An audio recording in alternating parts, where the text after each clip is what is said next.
Welcome back to Sharingthemiddle.com, where I love to be a goofball and talk about mom fails while building a travel business because I love to travel as much as possible. I also like to share my struggles and trying to figure out how to style myself in a vintage-inspired way, and I really like to encourage other people to live brilliant, bold, beautifully empowered lives, and I think that one of the best ways to do that is traveling.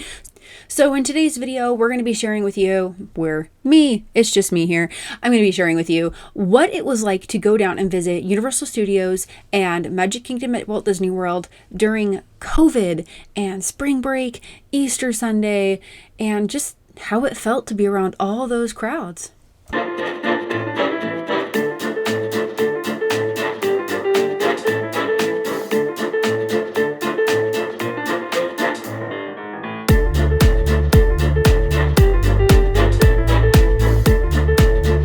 Driving down really wasn't that bad until we got to Georgia and Florida, and that's where we saw traffic on Saturday, the day before Easter. But of course, when we got there, it felt like this. Yes, slow down. Enjoy the scenery. You don't have your kids, they're with your parents. It's just you two.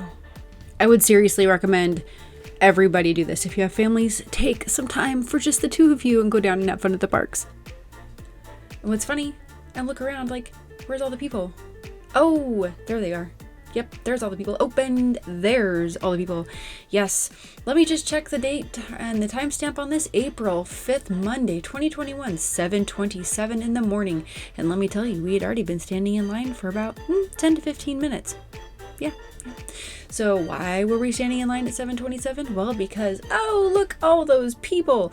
Yeah, it was busy. It was crowded. Now, of course, if you don't want to stay for the rest of this brief 10-minute video, then by all means, the point of all of it was, yes, it was busy, it was crazy, but we still felt safe. People mind their distances, and it was totally manageable. Of course, for Universal Studios, you better stay at a premier hotel where you can get those express passes. Now, for those of you sticking around, after we got in the park and we were away from those initial lines, of course this was first thing in the morning, it seemed like everyone kind of dispersed. Everyone started heading to other places. So if you've ever rope dropped another destination like this before, then you know that everyone kind of goes, all right, this is my individual priority. I am heading for Hogwarts. I am heading for Seven Dwarfs Mine Train. I am heading for, whatever it is, and they book it to that destination to get in line early. We decided to book it to the magical Hogwarts Express that's so immersive and awesome. Please, please, please get a park-to-park pass so you can do this. But hardly anyone was there. This is the Hogsmeade Station over at Islands of Adventure, and the tops of the heads you can see over here, there's just not that many people. See? Nice and quiet. But of course that didn't last because a couple hours into the day and it looks like this. There's people everywhere. Wait times were intense, like way more than Disney.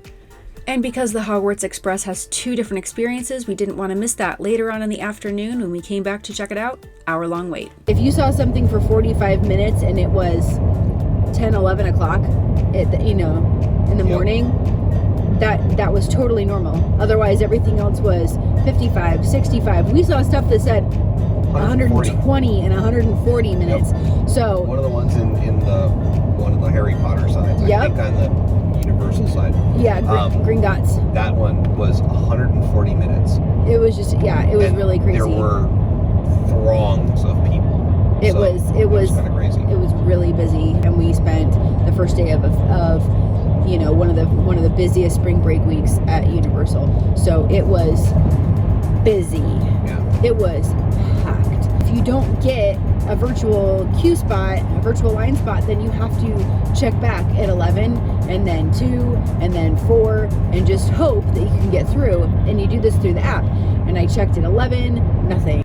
Due to lacking coffee, I'm going to help my past self out. So I had to sit there, and this is recommended by a lot of vloggers, and have a clock out so you can see the breakdown of seconds, have the app ready to go, and then as soon as it says like 1:59:59, then you pop open the app so that you're opening it right at 2 o'clock, and then you can get into one of those virtual queue spots. It's a whole thing. Of course, now I can't even show you because the wait times are shorter. I got us a virtual line. So we get through the virtual line, and as we're entering, we asked the guy, hey, how long's the wait from here? And he said, it should be about an hour.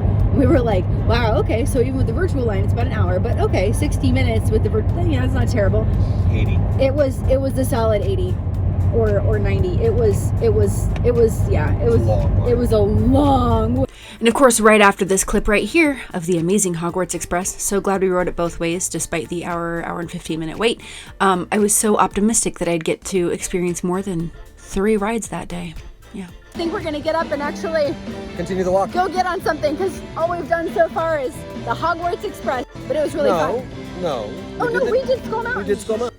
Yeah, Skull Mountain was the first thing we did, and because we were just kind of booking it through the first part of the park when we entered Islands of Adventure, we didn't really stop for anything. We didn't really stop to look at anything. Plus, it was just before the full park opened, so not everything was open and available. But yeah, Skull Mountain was fun. We hit Hogsmeade and hit the Hogwarts Express. Then we went to Universal Studios and bummed around, wandered around, looking at different things, just kind of experiencing. Our goal this second day of our trip was literally just to walk around and get a better idea of, again, busyness and social distance practicing and how we felt being at the parks. So we specifically decided to take it slower. And I was really glad that we did. We worked so hard to see so much at Disney, and we were so incredibly sore. It didn't matter that we had decent shoes. It didn't matter that we drank all the water. It's just busy, and you do a lot of running around. So my biggest recommendation is that you just kind of keep an eye on policies and procedures. Watch other vlogs like this, because I'm still learning. There's a lot of really great resources out there, and a lot of people who live in Florida and visit the parks all the time. So they can give you a better idea of what current crowds are looking like. But just keep in mind, if you're going to go visit these parks when it is peak busy season, so spring break, any school breaks, especially over the summer, and especially if you're thinking about, the Halloween season for both of these parks, it's going to be crazy. And there's even going to be an influx, my guess, of people at Universal Studios, because Disney is celebrating, Walt Disney World specifically, is celebrating their 50th anniversary this coming October of 2021. It is going to be bunkers busy. And also, there's all kinds of new rides opening up at both parks, specifically Universal Studios. This awesome looking Velocicoaster with really cool tech and fun animatronics opens up early June. And there's other things changing too, so people want to see all that new fun stuff. Also, if you're thinking, holy cow, it's hot, I want to go take in a really cool thing like the Stuntacular, or I want to sit on the incredibly immersive, so much fun Hogwarts Express, or maybe jump on a raft ride and just get completely soaked on this or any of the other water attractions. Or maybe you're like, I want to get out of this park. I want to get away from all the crazy. I feel like my head is spinning, not from the rides, but because of the Florida heat and humidity, and I want to go to City Walk and get myself something to eat, have a drink, have some water, have a drink, have good food, then escape to my hotel. Well, hopefully I will be able to enter a pool like this. Of course, this was like at 10:30 at night. It was late. People were asleep.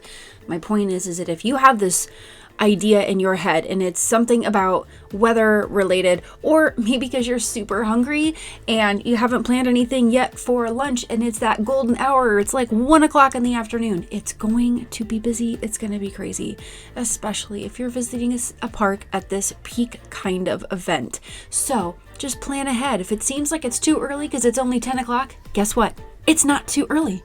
Pop onto your mobile order, figure out where you want to eat from, select the time that you want to pick it up in the future, and boom, you're all set. Anyway, next up is sanitization and how we felt with sanitization and distancing practices, though everything is kind of changing because Florida's announcing removing all those.